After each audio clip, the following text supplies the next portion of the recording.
Okay, good afternoon, everybody. Welcome to a class on genocide.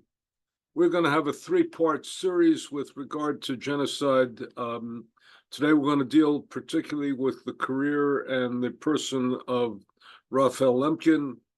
Next time, we will deal with the 10 stages of genocide. And the third session will be devoted to contemporary genocides and also to some of the issues related to the accusations against Israel of committing genocide. So we'll grapple with that and work through that. I invite you, as always, to submit your questions, and we will attempt to answer your questions throughout. You can submit them on chat. I will monitor the chat as we continue. Let me begin by saying that the word genocide must be understood, and we will then go through, almost in a textual analysis, the International Convention on Genocide, so that we understand precisely what genocide is and what it represents. The word itself is a hybrid, deliberately a hybrid, created by a man by the name of Raphael Lemkin, whose career we're going to understand in a moment. And it combines a Greek word, genos, which means race or tribe, with a Latin word,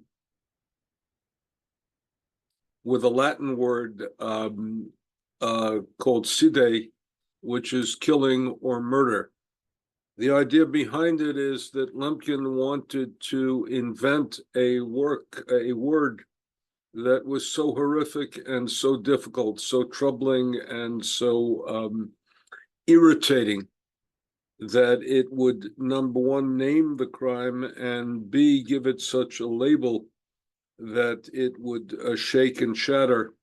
And he also wanted to get genocide as a part of the vocabulary of the legal community in order to commit it as a crime.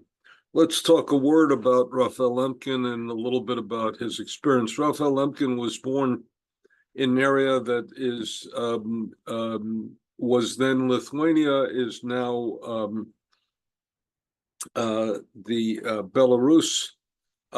He was born to Jewish parents, grew up in a community where there were Poles, there were Russians, there were Jews, and multiple religions, multiple faiths, living alongside each other, not necessarily with each other, not necessarily comfortably with each other, but had an overwhelming sense of love of land and love of place and love of home.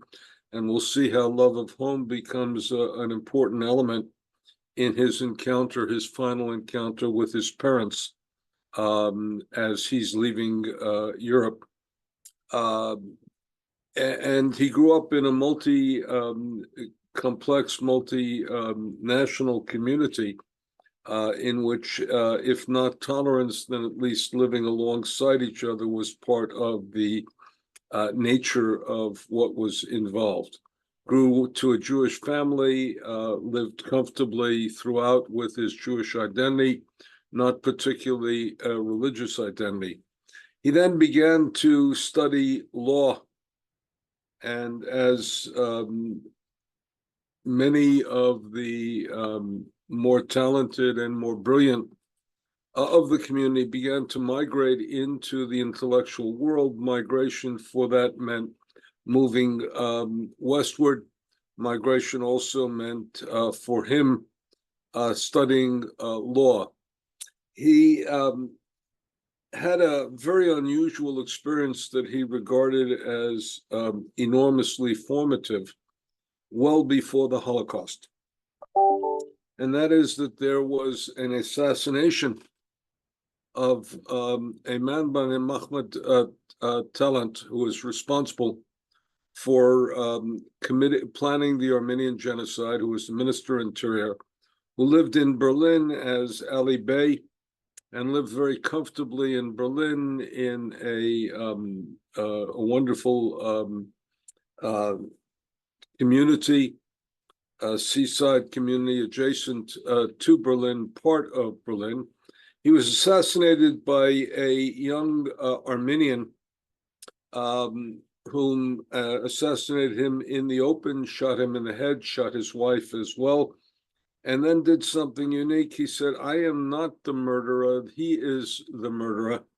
And then that brought to the attention, great attention, the nature of the crimes that were committed by Talent when he was Minister of the Interior and the like.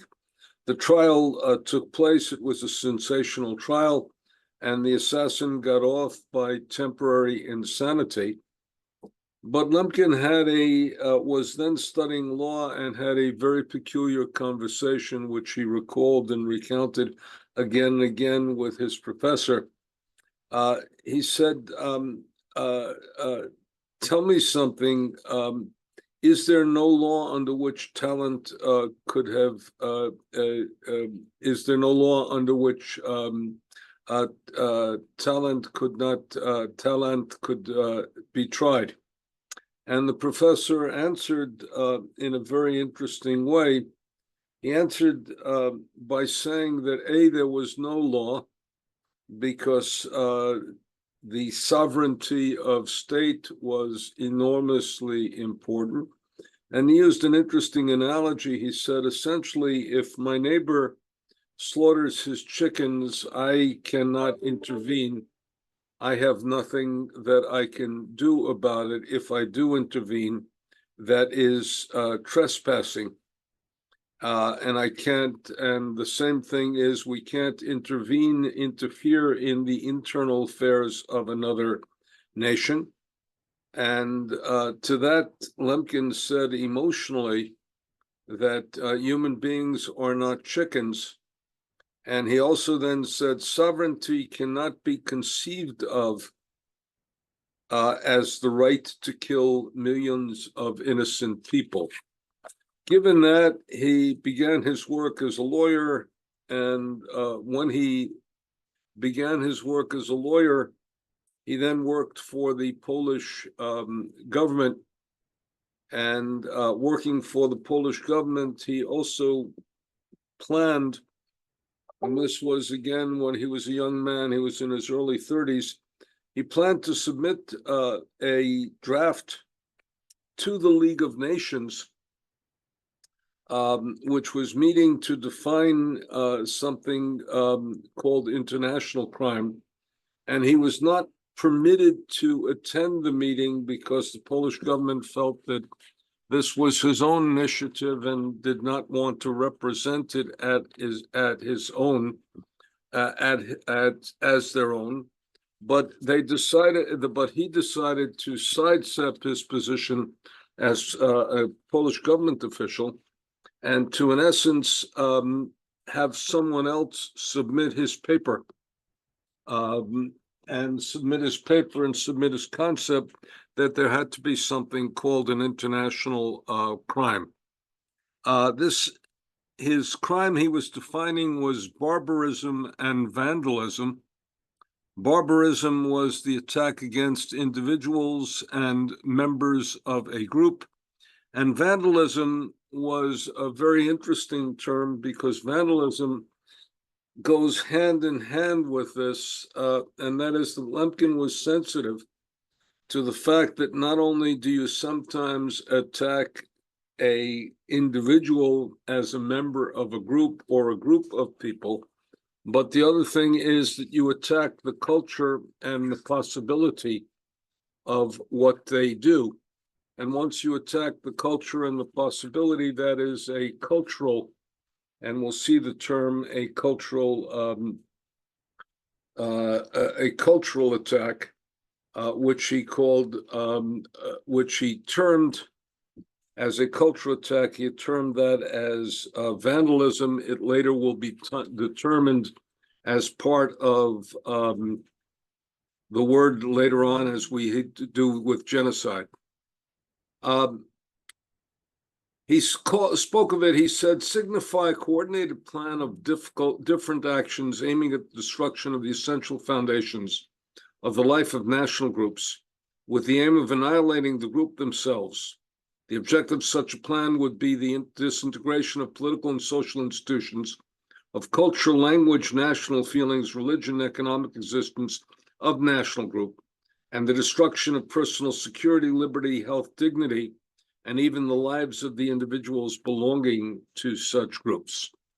So we can say that the first thing that Lemkin was concerned about was how do you get beyond the issue of national sovereignty and say that there are some crimes that are so significant, some that are so important that they go beyond the national the sovereignty of a nation. We'll later see that develop into crimes against humanity, and we'll later see that develop not only into crimes against humanity, but into the term and the law for genocide. Lemkin's journey through the Holocaust becomes interesting. He essentially, when Poland is invaded, he begins to escape to the east. He escapes to the east, but as he moved, and remember, Poland was divided in 1939 between the Soviet-held territories on the west, on the east, and the German-held territories on the west. And he understands intuitively the menace of Nazism and moves toward a measure of safety, first in the Soviet-held territories, and later he decides that he is going to pay a visit to his parents to say goodbye. And he meets his parents, and something very unique happens, which is they are living in what is then a quasi-independent Lithuania. They cannot conceive of what is about to happen. He has a brother and a sister-in-law, and they are living in their own land, in their own home. And he is urging them to join him into exile as a refugee. And they think that the life of a that this is home. We have survived other things. We shall continue to survive. And what you're offering us is the life of a refugee, which is a difficult and harmful and problematic life, and especially not for people of Lemkin's ability and Lemkin's enormous international contacts. Lemkin says goodbye to his parents with they're feeling a real measure of sympathy for him because he's alone and he's becoming a refugee. And they're feeling a measure of confidence in their own lives and in their own situation because they're at home, they're with community, they're with family, they're with loved ones, and he is radically all alone. He moves eastward. He ends up having contacts in Sweden and having contacts, but his journey, ironically, takes him all through the Soviet Union. He ends up in the United States, ends up teaching at Duke University in law school, and then ends up coming to Washington to work in one of the government bureaucracies. All the while he is compiling, and all the while he is forming, and all the while he is framing his own book, which is on the nature of the laws of Germany, on the laws of Germany within Germany, and laws of Germany under occupation, which becomes part of his enormously significant intellectual reputation, and also is the launching point for what he's about to do, which becomes the nature of his life's work. Winston Churchill, as the crimes were taking place, Winston Churchill made a very famous speech detailing the crimes that were being committed, not in their entirety, but as much as he knew, and saying, we have before us a crime without a name. That led Lemkin to understand that in science, before you can treat a disease, you have to name a disease, so that in one sense, naming is a measure of how you grapple with it and how you understand it. And he invented at that point the term genocide, genos and side, the attack, the assault, the murder of a race, the murder of a group. After the war, Lemkin works on the Nuremberg trials. And the Nuremberg trials, remember, does not deal primarily with the Holocaust, though that's certainly in the shadow. And if you look at the Nuremberg trials, the most potent emotional moment came with the showing of the film of what happened during the Holocaust, the films that the American troops took upon, the Americans and British troops took upon liberation, what they found, what they saw, the emaciated bodies and all of that. But essentially, the crimes that were defined at Nuremberg were the crimes of crimes against humanity, which is general term, wars of aggression, conspiracy to commit war. And the Jews were a marginal part and a shadowy part, a marginal part of what evolved at Nuremberg. Lemkin was an advisor on that. And then Lemkin pushed dramatically. He went from government after the war to Yale University. And then he pushed dramatically as a one-man lobbyist in a very real way in the United Nations for a definition of the crime against humanity, for a definition of the term of genocide, and also then for an international convention for the outlawing of genocide, which did take place and was part of what happened, which was enormously impactful in December 1948, where you had the convention on the International Convention on Genocide, and that was followed a day and a half later by the Universal Declaration of Human Rights. The difference between them is very important. Declaration of Human Rights, which is an enormously important foundational document, is an aspirational document of the human rights that should be offered, and the nature of the International Convention on Genocide is a legal document. It defines a crime, and it defines something that should be that is part of international law and international custom. Let's turn for a moment. I'm going to just look at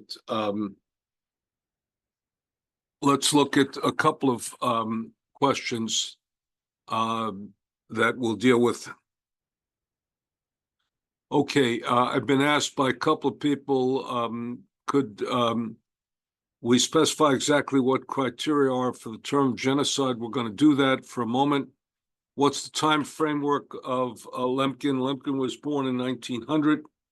He died in 1959. We'll see that part of the drama of his story is, despite his enormous prominence and his enormous reputation, he died penniless and alone, without a wife, without a family, literally without a home in 1959.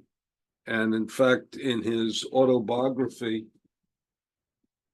his unfinished autobiography, totally unofficial, which is the autobiography of Raphael Lemkin, which was edited well after his death, but not after his prominence.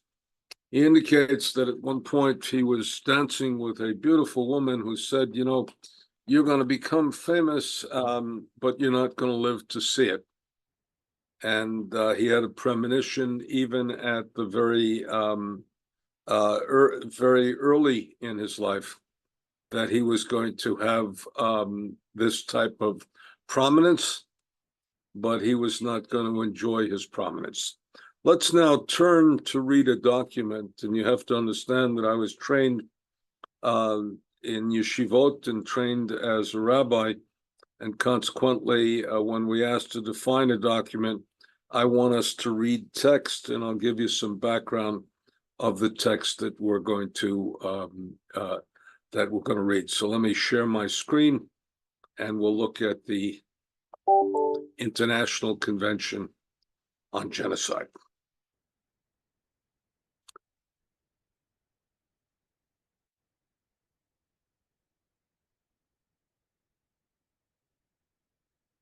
Convention on the Prevention and Punishment of the Crime of Genocide. Let's deal with the prevention notion of it for a moment. Punishment is important, but the prevention, one of the very interesting things about Lemkin was his enormous sense of optimism, which is if you can name the crime, it A, would be punished, and B, that in of itself would prevent genocide. Approved and proposed signature ratification, a session by General Assembly, 2260A, number 3, 9 of December 1948, entered into force on January 12th, 1951, in accordance with Article 8. There's an important part of that, which is to understand that even after this passed, it required 20 nations to ratify the Convention on Genocide before it would take effect. And the United States was one of the last nations to ratify the convention. We only ratified the convention in December 1988, 40 years after the passing of the Convention on Genocide. And remarkably enough, it was done under the Senate Foreign Relations Committee leadership of Jesse Helms, and it was done during the administration and signed by Ronald Reagan as one of the last acts before he left the office of the presidency of the United States. And only they, and if only Nixon could go to China, only the combination of Jesse Helms and President Ronald Reagan, could get the Genocide Convention approved. And there was one American hero to this after Lemkin, and that is a senator from Wisconsin by the name of William Proxmire, who gave thousands of speeches in the United States Senate calling for the ratification of the Genocide Convention every single day that the United States was in session. Proxmire advocated, and I'm being literal, Proxmire advocated for its passage. He said, having considered the declaration made by the General Assembly of the United Nations Resolution 96-1 dated 11 December 1946, that genocide is a crime under international law, contrary to the spirit and the aims of the United Nations, and condemned by the civilized war. We have to also understand that this was a period of time in which there was a dream that the United Nations would bring the world together, and it represented not only the differing priorities of national groups, but it represented in a very profound way the aspirations of the civilized world. And the United Nations was ironically the same United Nations which in November of 1947 had agreed to the formation of a Jewish state in Palestine. And I'm being historically specific at this point. I'm not speaking in any political terms. I'm speaking historically and the like. But this was a time where there were great aspirations from the United Nations, many of which we feel have not been realized by the form and the shape the United Nations have taken. Okay. Recognizing that all periods of history, genocide has inflicted great losses on humanity, and being convinced that in order to liberate mankind from such odious scourge, international cooperation is required, hereby agree and hereafter provided. The contracting parties confirm that genocide, whether committed in time of peace or in time of war, is a crime under international law which they undertake to prevent and to punish. The term under in a time of peace becomes absolutely critical because one of the oppositions to the Nuremberg laws was they believed that the Nuremberg precedent had done the job.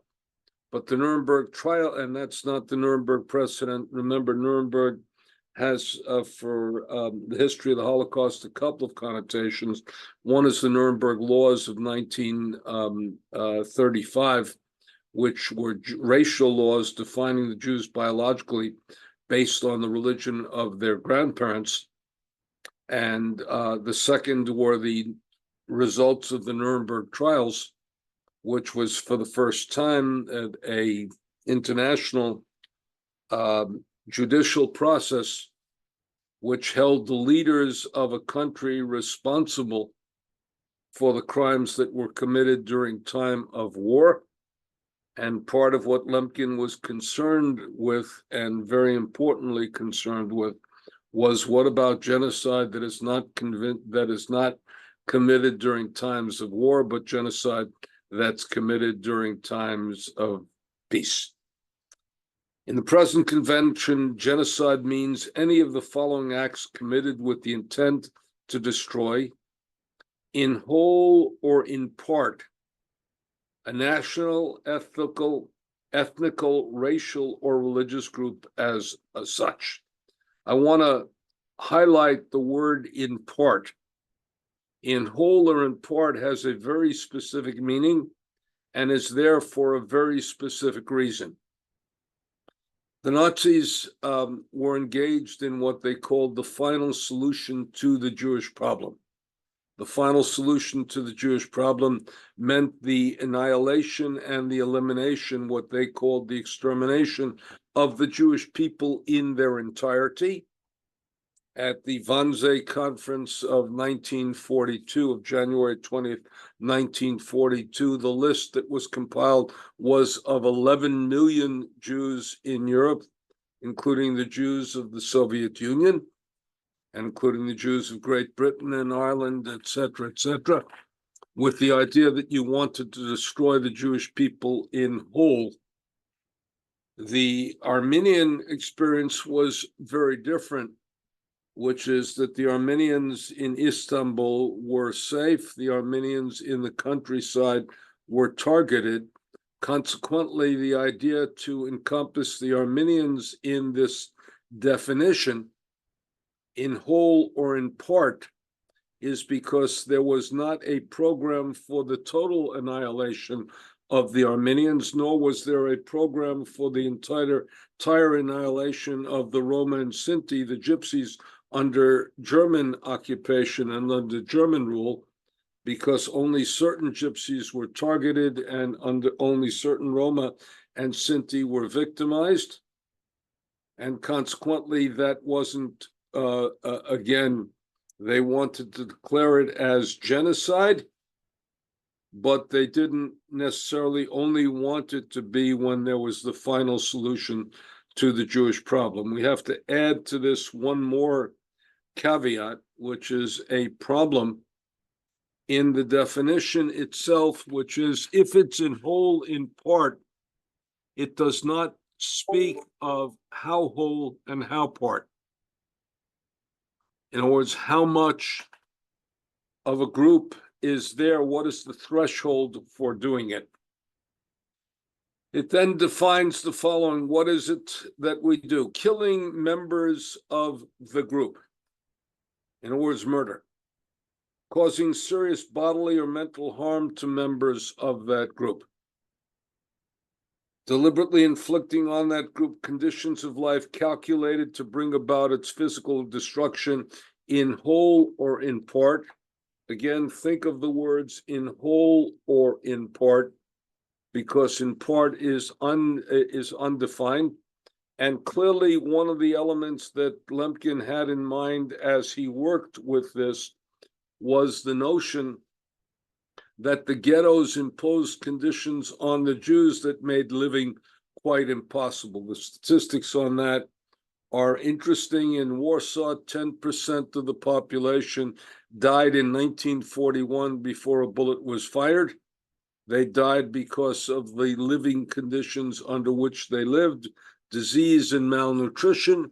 And in the early days of 1942, before the deportation of Jews from the Warsaw Ghetto, which began on July 23rd, the ratio was almost 2 in 10 were dying of the conditions that were essentially imposed upon the Jews as their living conditions. Imposing measures intended to prevent births within that group that clearly is speaking about the combination of castration and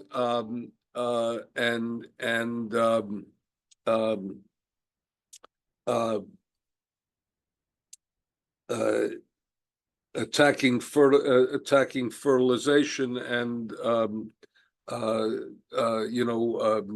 I'm trying to think of the term for a moment, in which you essentially make women infertile and you make women unable to give birth. And consequently, if you are preventing the births of a group, that becomes an essential measure. And the last element becomes forcibly transferring children, forcibly transferring children of the group to another group, which is talking about a certain type of cultural genocide aimed particularly at children. That has vast implications not only for what happened in Germany and by Germany, but for a very specific case that was clearly in mind, which was the case of the children of Zamość. Zamość is a small Renaissance town about 40 or 50 kilometers outside of Lublin in Poland, in which essentially the children of Zamość were taken, and the gifted children who were young and blonde-haired and blue-eyed were kidnapped and taken to Germany to be raised as Aryans by German families as an effort to increase the population of Germany. And one has to say that the transfer of children becomes even more difficult for parents sometimes than murder itself, because murder has a finitude to it. If your child is lost, if your child is kidnapped, you can always imagine that anytime there's a knock on your door, that child is returning. Anytime you see a child at whatever age group who could be the age of your son or daughter, you can imagine, maybe that is my child. How do I know? In one sense, there's no inner space with which to come to even a measure of closure. But think of forcibly transferring children of that group to another group. Think of what the efforts were done, for example, in Catholic schools in Canada, in recent discoveries of the role that Catholic schools in Canada played in Canadianizing native populations of Canada. This again becomes one of the elements that is outlawed. Any contacting party may call upon competent organs of the United Nations to take such action under the Charter of the United Nations they consider appropriate for the prevention and the suppression of the act of genocide or any other acts enumerated in the article. Disputes between contracting party and the interpretive application of fulfillment of the present convention including those relating to the responsibility of the state for genocide or any other acts enumerated in Article 3, shall be submitted to the International Court of Justice at the request of any of the parties to the dispute. And again, we've just seen that application being made by South Africa against Israel to the International Court. The present convention, of which the Chinese, English, French, Russian, and Spanish texts are equally authentic, shall bear the date of the 9th of December, 1948. The present convention shall be open until December 31, 1949, for signature on behalf of any member of the United Nations or any non-member state to which an invitation to sign has been addressed by the General Assembly. The present convention shall be ratified. Instruments of ratification shall be deposited. Secretary General of the United Nations. After January 1950, the convention may be acceded to on behalf of a member of the United Nations or any non-member state which has received the information, the invitation aforesaid.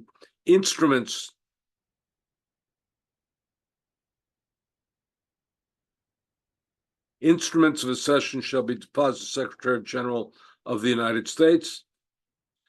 Any contracting party may at any time by notification address Secretary General extend its application to the present convention to all and any of the territories for conduct of whose foreign relations that contracting party is responsible. Namely, that's speaking about those who have a whole range of colonial territories. On the day when the first 20 instruments of ratification or accession have been deposited, Secretary General shall draw a process verbal and transmit a copy to each member of the United Nations, each non-member state contemplated. Present convention shall come into force on the 19th day following the date of deposit, 20 instruments of ratification. Any ratification accession affected subsequent latter date shall be deemed effective on the 19th day following the deposit of the instrument of ratification acceptance.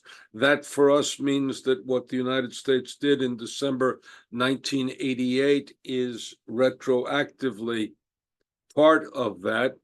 Very different, for example, when you have the question of, do you have X number of days to ratify an amendment to the Constitution? The present convention shall remain for a period of 10 years from the date of its coming forth. It is thereafter remain in force for successive periods of 5 years for such contracting parties that have not yet announced it, at least 6 months before the expiration of the current period.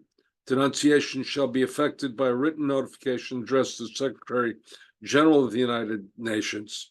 As a result,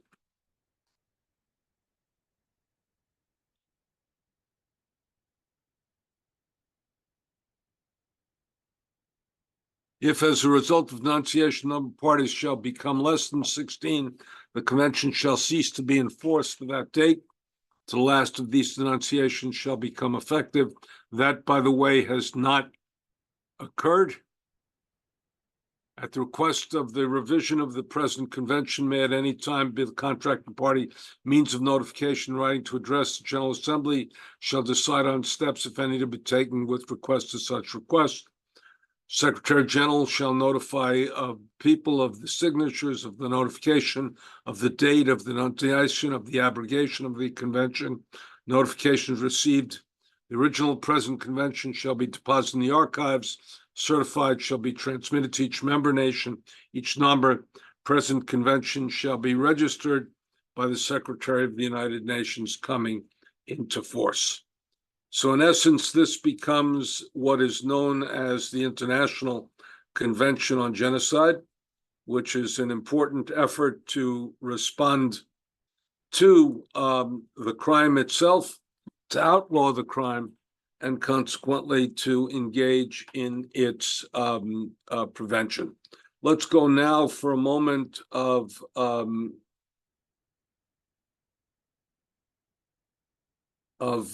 some questions. We're asked by RB, could the fact of what happens in any particular country also have a detrimental effect on neighboring countries? Has been used as a reason to intervene. The answer is, of course, it can be used as an instrument to intervene, not necessarily under the Convention of Genocide.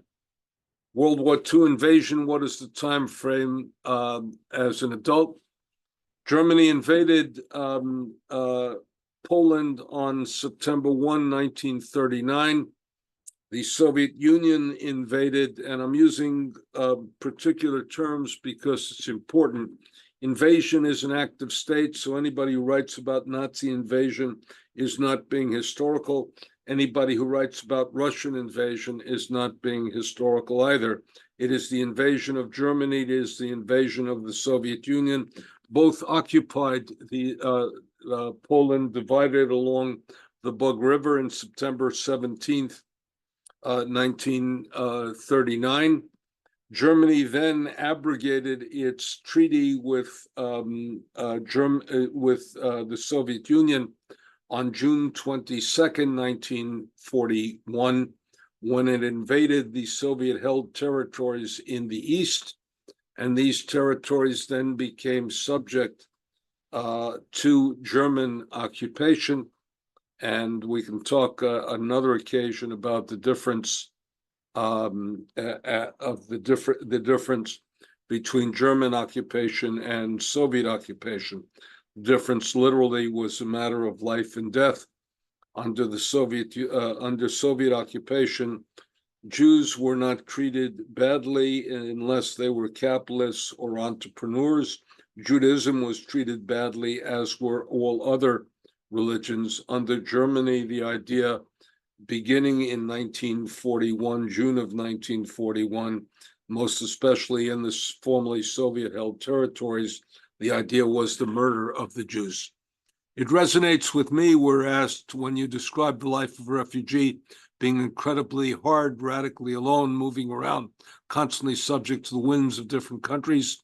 I love with all our heart our ancestral home of Israel, but reminds me of the difficult life journey of the current displaced Palestinians. Do you see any parallel? Feel empathy as stateless people. Please do no disrespect intended toward the hostages or other Israelis. Do you believe that Israel's current actions are genocidal? I do not think so personally. I'm going to speak about Israel's, the way in which we cannot speak of Israel's actions as genocidal. Of course, I feel empathy for refugees. I have seen refugees. I have worked with refugees. I have been in the company of refugees. And there's a dramatic difference between feeling at home and feeling yourself a refugee. To be stateless, to be rightless. Rights are conferred by states. And in fact, the most valuable possession we have when we travel abroad is the passport of the United States, which essentially says that the American government is going to protect us and offer its protections, which depends on, as we understand, on a combination of civilization, respect for law, and respect for the rights of people. Why did it take so long for the United States to ratify the Genocide Convention? The answer to that is a very long answer, but essentially, the best way to say it is that the United States has always been deeply afraid of getting rid of its national rights and subordinating them to any international court and to any international government. It's for that reason that we do not recognize the international court and do not feel obliged to abide by its decision. It's for that reason that we took so long to ratify the genocide conventions. Rosa Rosenberg asks, is the term genocide used loosely by pro-Palestinians? I would say not only is it used loosely, it's used incorrectly, though there is, again, a problem structurally in the convention because it says in whole or in part. and never comes to any precise definition of in part. But let me say this just to be clear. Israel has the capacity to commit genocide, meaning it has overwhelmingly military greater capacity. It has the opportunity to commit genocide, including the fog of war. If it were committing genocide, it is doing a fairly lousy job of committing such a genocide, because we see the numbers in the population of the Palestinians has increased dramatically. If 700 Palestinians were exiled, you now have 5 million Palestinians living between the sea and the river, between the Mediterranean Sea and the Jordanian River. And consequently, were Israel specifically committing genocide, it would be failing to do that in a very specific way. I am a person concerned with measurement. How might we go about measuring deliberately inflicting, etc.? This is a problem because there's a core criteria of definition. Again, I've been focused more specifically on the question of in whole and in part. And the question of deliberately is when it becomes the announced policy of state.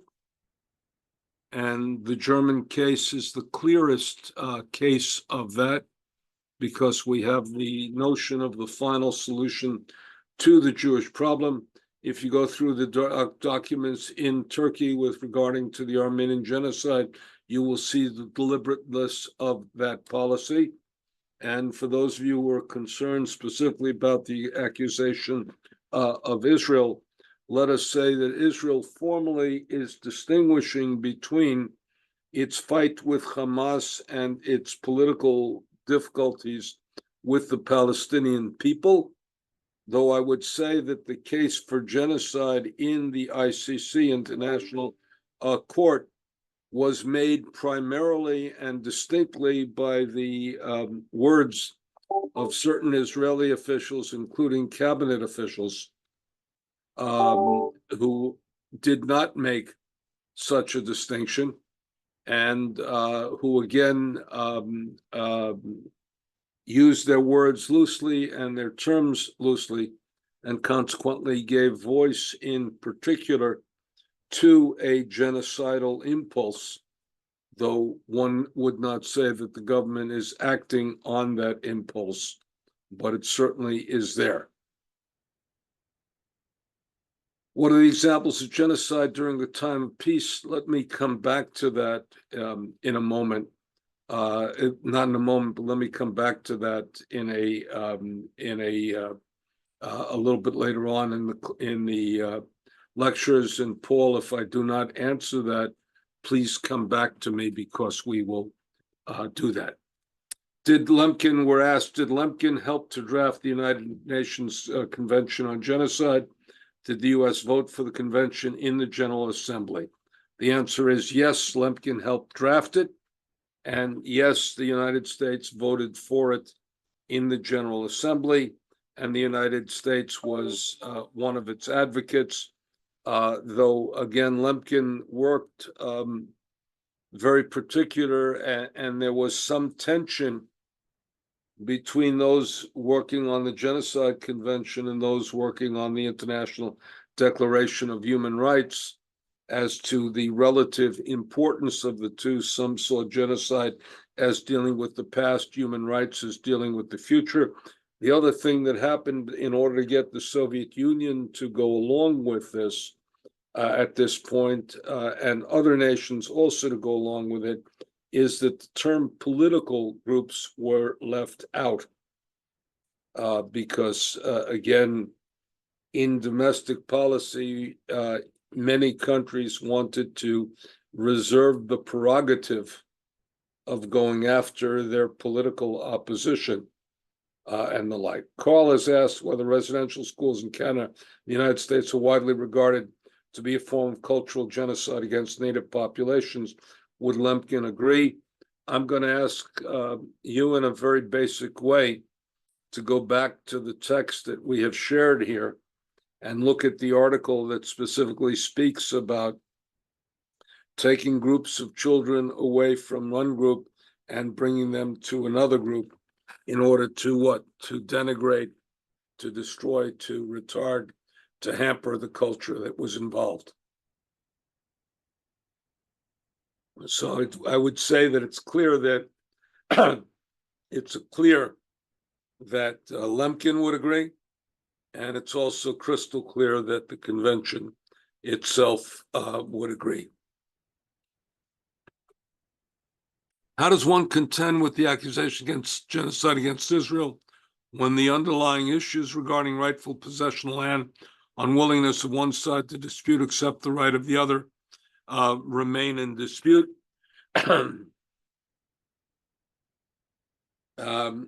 Skip, I think in one sense, one speaks about that as a dispute over territory and land and the right of land, and one gets away from the next accusation, which is the accusation of genocide, which is deliberately designed to kill those people. Can I spell out, Stephen?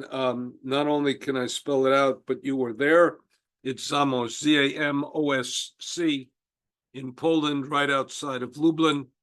And when you were there last spring, we slept near. No, we actually didn't sleep. We visited Zamość. Russia, Barry says Russia forcefully transferred Ukrainian children that have been charged with genocide in the ICJ. They clearly intend to erase Ukrainian identity. They have been charged with crimes of war, with war crimes in the International Court of Justice. I'm not quite sure that they've yet been accused of genocide. Where does cultural genocide fit in definition? And are rapes and other sexual crimes meant to be included here? Or does the world need to be more specific definition? Please clarify these details. Rape and sex crimes taking place in the context of war are considered war crimes. Rape and sex crimes taking place in the context of peace are in virtually all societies regarded as crimes, or at least in all Western societies regarded as crimes. They do not fit in the definition of genocide, though forced sterilization, which was the word that I was looking for before, forced sterilization, it can be considered depending on its context. And I hate to use that term after the way the presidents of the universities spoke, but forced sterilization, depending on its context, can be considered a genocidal crime. Is it problematic in any way if an attack on one person included within the term of genocide if it has been carried out because they were part of that particular group? The answer is yes. I'm less comfortable with using genocide as a term when it's speaking of an individual crime. I think there has to, I don't know what the borderline of numbers is, but I think there's got to be some consideration of numbers, even though the technical term here is in whole or in part. But the technical term in whole or in part was to differentiate the Jewish experience, or to include the Armenian experience with the Jewish experience, because the Jewish community, the intent was to destroy them in its entirety. And the second is the second was to destroy the Armenian people in part. I thought there had to be an intent to destroy a community. Did you miss the, did I miss the word intent and definition of genocide? I don't believe that I missed the word. If I did, I skipped over it in reading but it is there to intend to destroy them in whole and part. Can you say about what denunciations would consist of? Gregory, ask your question a different way because I really don't understand it.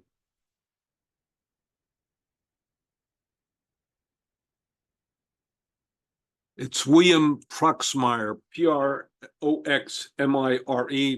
who was the senator from Wisconsin, who constantly, every single time the Senate met, went and advocated for the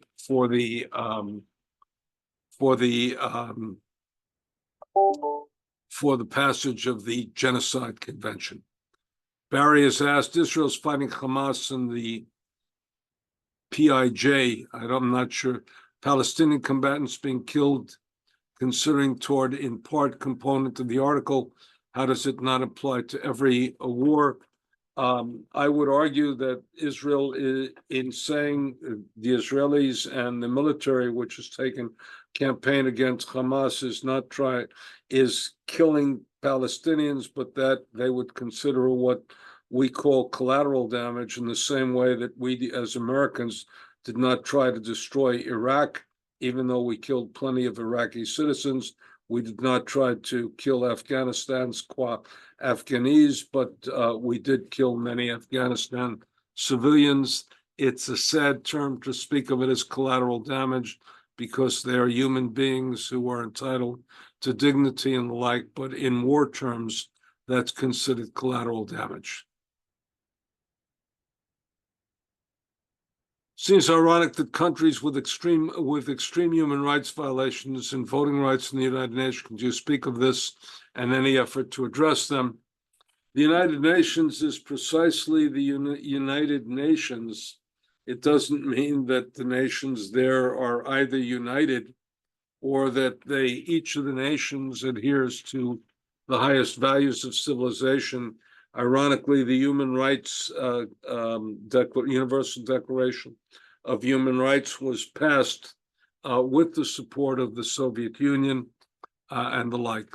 I'm going to not avoid the abortion question, but delay it. We'll come to it a little bit later. Over what period is the growth in Palestinian population of which I speak? I'm talking about the period between 1948 and 2024. Is there genocide happening presently? The answer is yes. We will come to that in the third session. There is a difference between casualties of war and intentional targeting genocide. Israel's intention, as I understand, is to defend itself from terrorists, not to kill civilians. Gaza's population has actually increased. Gaza's population has increased, but we'd have to say that increase is before October 7th. We do not know the nature of the increase after October 7th, and most societies during the time of war do not necessarily increase in the aftermath of a time of war, as people create life in the aftermath of destructions.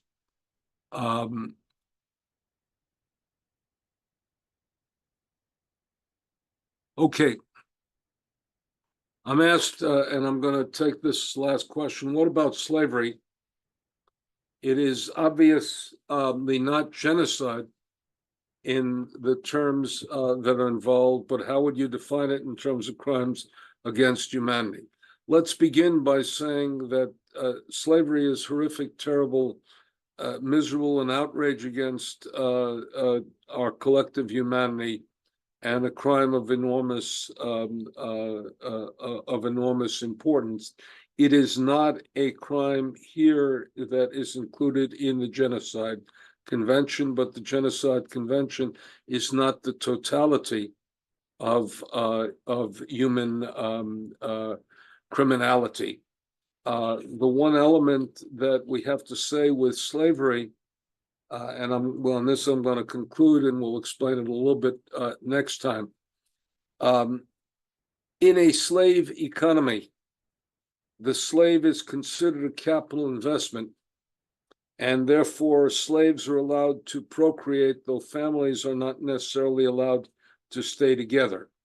What was unique about the Nazi enterprise against Jews and against other enslaved populations was that they regarded essentially enslavement to be a permanent part of the Nazi war economy and the slave to be dispensable and disposable. And consequently, I would argue that essentially the Nazis used slavery as essentially as to reduce the human being to the raw product of production to be recycled and redistributed into the Nazi war economy. We do not have time at this point to go into what that represents. I hope we will have time to do it later. Thank you very much. We meet next week at the same time. Look forward to it. Please sign up for part 2 or part 3 of it. Next time we'll deal with the stages of genocide. Thank you and have a good week.